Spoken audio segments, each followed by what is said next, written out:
Come on. Okay. So that's an XNet radio up there, right? It's serving data. And imagine that a gigabyte of data is going to that customer over there. That means that a token, just for the sake of simplicity, let's say it's 1 XNet is getting burned to produce that data, right? And what's happening? That XNet radio is operated by somebody. Maybe it's operated by you, right? That means every epoch, every 2 weeks, we're giving you tokens. Now, obviously, if we're giving you tokens and we're burning tokens, because by the way, tokens are burned to go into data, we obviously have to net be issuing a little bit more than we're burning. Otherwise, tokens are basically net decreasing. But something is really important here.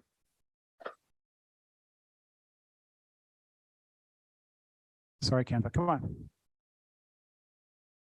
Because our customer isn't you, our customer is the mobile network operator. For every dollar they give us as XNet to put their data on the network, 40 cents is being used to buy tokens that we've issued to you and burn them, okay? So imagine if Lyft or Uber were non-shitty. Imagine if what they were doing when they took a fare from a rider, they said, yeah, whatever that fare is, 40 cents and $1, I'm giving it to the driver, right? That's what we're doing. We're using 40 cents of every dollar we take in from these data deals to buy our token off the market and burn it, right? We're committed to doing that.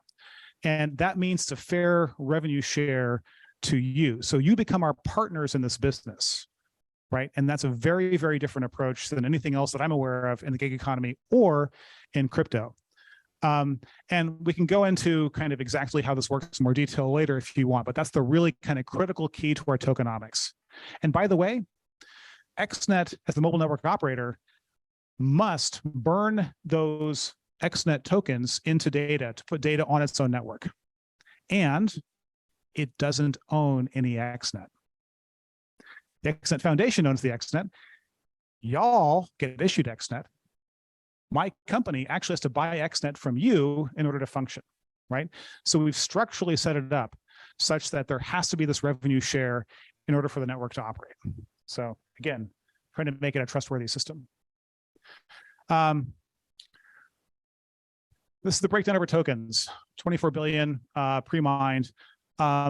Everything in the operator pool is basically locked until it gets issued through either tokens are issued through, you put data on the network through our radios, or later on validation. I can get into how validation works.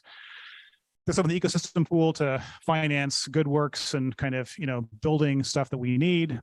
There's some investors pool, the foundation pool. That's another big chunk of tokens.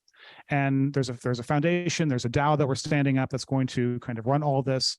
It'll have a treasury, and that treasury is really important because it's going to be able to finance awesome projects.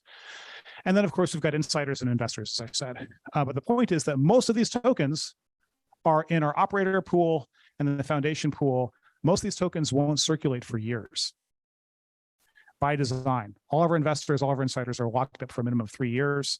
And so this means that, there's real meaningful currency demand when XNet buys tokens and burns them, it has to buy them from you, basically, or the foundation, but the foundation is going to drive a hard bargain.